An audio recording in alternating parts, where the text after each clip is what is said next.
Victoria's election year budget includes huge spending pledges for the state's underutilized healthcare system, as well as more funding for education, infrastructure, and police.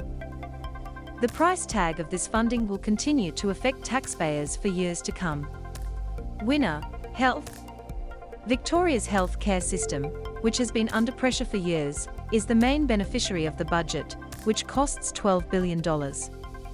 The government is funding an additional 400 000 call center workers for the Emergency Services Telecommunications Authority for $333 million. An additional $124 million will be allocated to Victoria Ambulance to recruit more than 90 paramedics.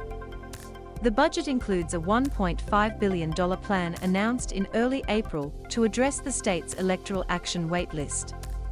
It has also provided $900 million to build the Melton Hospital in Melbourne's booming west and $500 million to expand the Barwon Women's and Children's Hospital.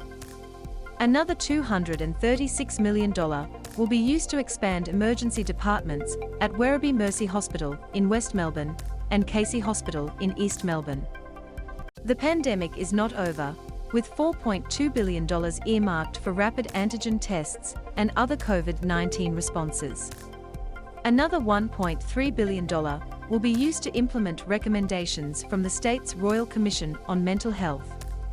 That includes $218 million for new psychiatric beds and $372 to train 1,500 additional mental health professionals, including 400 mental health nurses.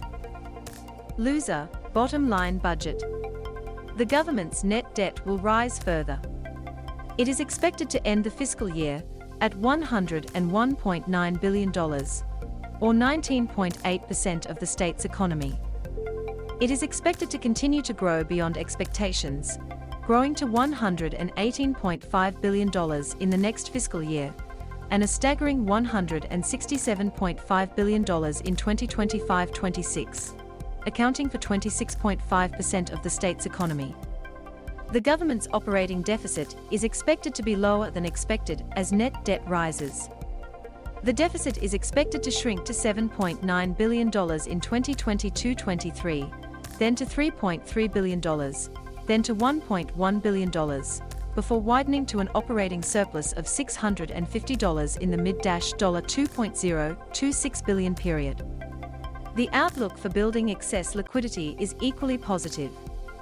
The state is expected to end the fiscal year with a cash deficit of $11.8 billion, but the government plans to build a cash surplus of $1.3 billion in the next fiscal year that will grow to $5.5 billion by 2025-26, and the dollar will rise. Winner: education. US